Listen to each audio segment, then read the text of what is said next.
Oke, assalamualaikum warahmatullahi wabarakatuh. Selamat datang di channel coding kita. Balik lagi dengan saya Sandi Coding. Kali ini saya akan meneruskan video sesi materi belajar C++.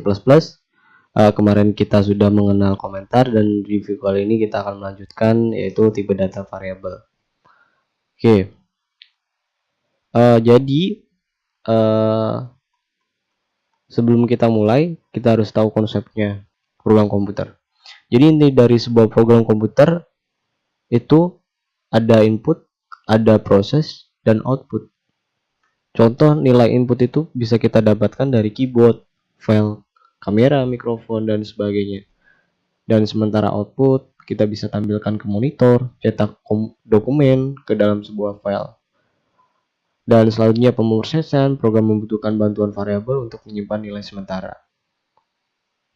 Nah, pada tutorial ini saya akan membahas tuntas tentang cara penggunaan variabel dan tipe data dalam pemrograman C++. Siap?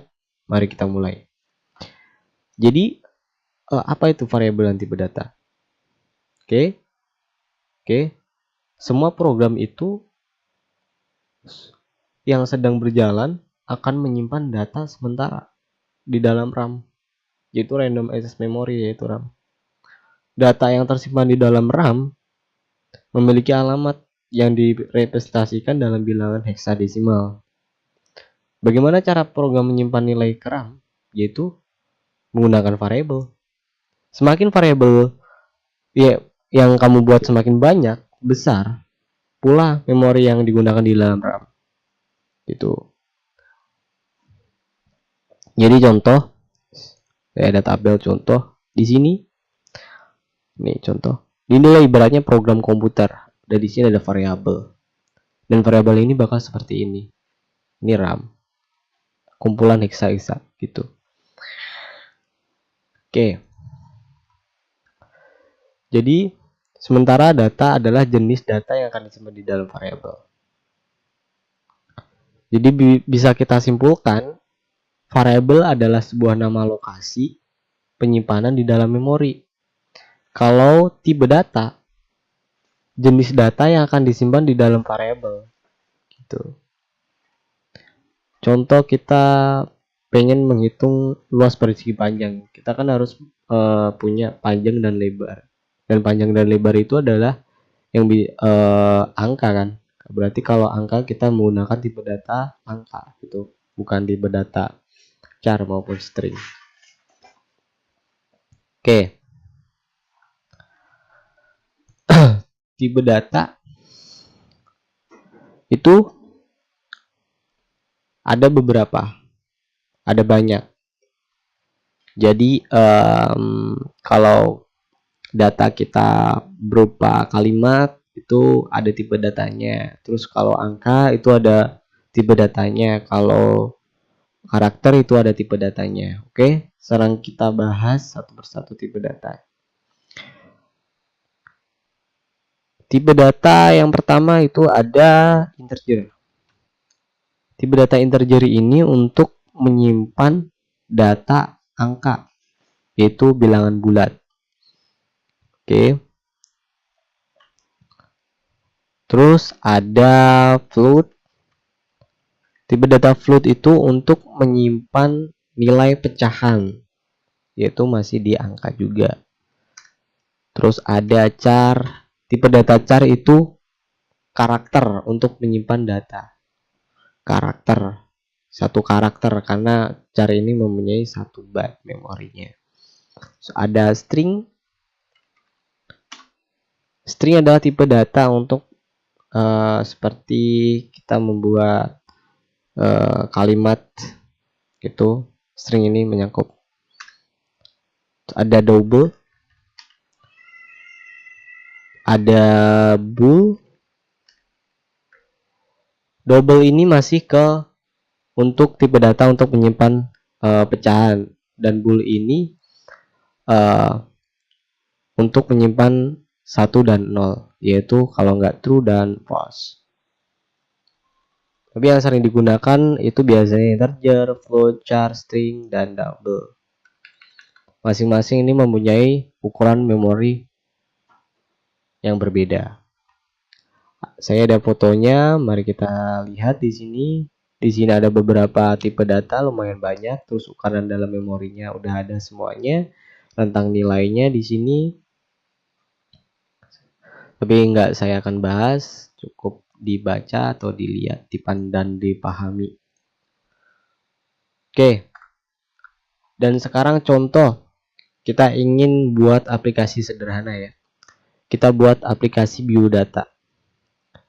Dan di biodata itu biasanya ada nama, umur, dan jenis kelamin. Oke.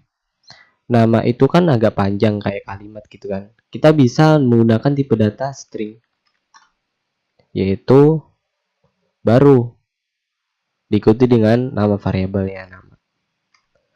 Gitu. Ini deklarasi tipe data dan variabel.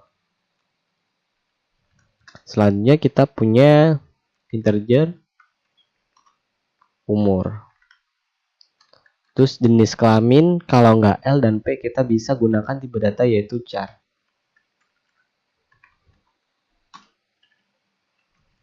Jenis kelamin.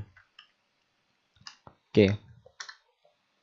Di sini kita masih mendeklarasikan tipe data dan variabel, dan masing-masing variabel ini masih nol, belum ada data-datanya.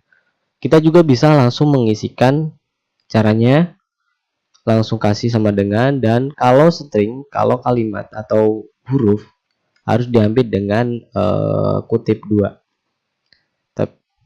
Terus batnya namanya Sandi Pratama. Kalau angka langsung aja tulis angka, nggak pakai kutip. Kalau char biasanya pakai kutip 1, kutip 2 juga bisa. Kutip 1. Di sini sudah mendeklarasikan tipe data variabel dan isinya. Kita juga bisa melakukan pengisian manual. Jadi kita menginputkan datanya itu dari keyboard, gitu kan. Saya jelaskan tadi, input itu bisa dari keyboard, bisa dari segala macam. Di sini kita langsung isi variabel secara langsung, tanpa usernya atau siapa. Biasanya kayak gitu. Oke, sekarang kita ingin mengisikan datanya ini sendiri, bisa berbeda-beda. Kita hapus di sini.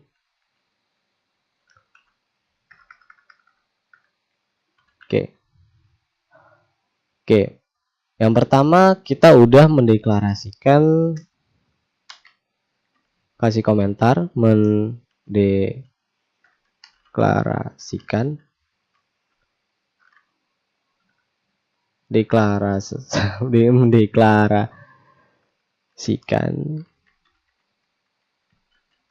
tipe data variabel. Oke, kalau kita sudah mendeklarasikan tipe data dan variabel untuk kebutuhan buatan program kita, baru kita selanjutnya kita bikin penginputannya.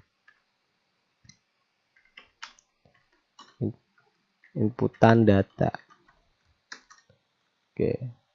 Sekarang pertama kita menginputkan data ke dalam variabel nama. Oke, const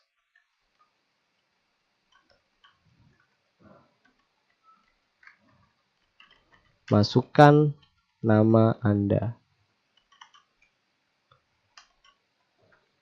Nah, kalau pakai string, kalau kita menginputkan data dengan fungsi cin, terus panggil variabel namanya, atau variabel yang ingin dimasukin datanya, itu ketika kita biasanya kita kan punya nama terus ada spasi. Nah, kalau ketika kita menuliskan nama terus ada spasi gitu kan, itu tidak bakal dibaca lagi. Jadi yang dibaca itu yang di depannya. Jadi setelah spasi itu nggak dibaca lagi. Jadi ada fungsi buat handle itu di C++, yaitu fungsi getLine. Terus kurung buka kurung tutup diikuti baru cin, koma, terus variabel mana yang ingin diinputkan, masukkan datanya. Nah, seperti ini. Oke, deklarasikan penginputan variabel nama sudah selesai. Selanjutnya deklarasikan penginputan data umur. Count, masukkan umur Anda.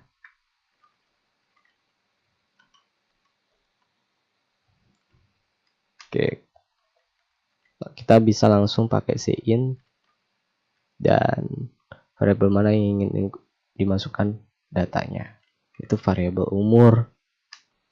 Selanjutnya kita deklarasikan penginputan jenis kelamin.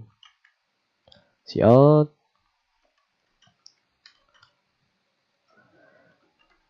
masukkan jenis kelamin, kalau L, kalau nggak P.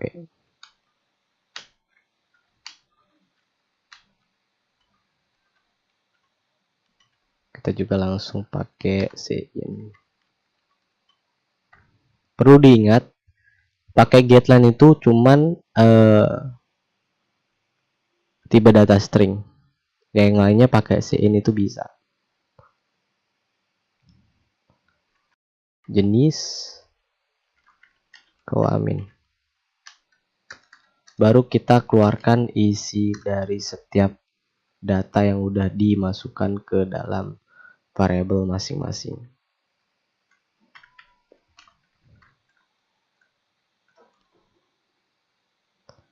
Cout, nama Anda, panggil variabelnya yaitu nama. Setelah itu kasih enter buat ganti line. Terus umur Anda, panggil variabel umurnya, handle untuk ganti line-nya juga. Yang terakhir jenis kelamin.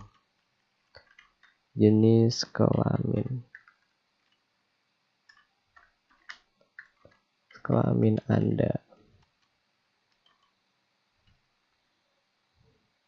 panggil variabel jenis kelamin. Oke, sekarang kita coba compile. Oke, di sini program kita jalan. Coba kita masukkan Sandi Pratama. Terus yang kedua kita masukkan umur 21, jenis kelaminnya L. Oke. Program kita berjalan dengan baik. Oke, di sini tidak ada masalah. Spasinya masih kelihatan dan setelah spasi masih dikeluarkan. Oke, kalau kita nggak pakai getLine, contoh sini kita hapus getLine-nya, kita pakai cin biasa.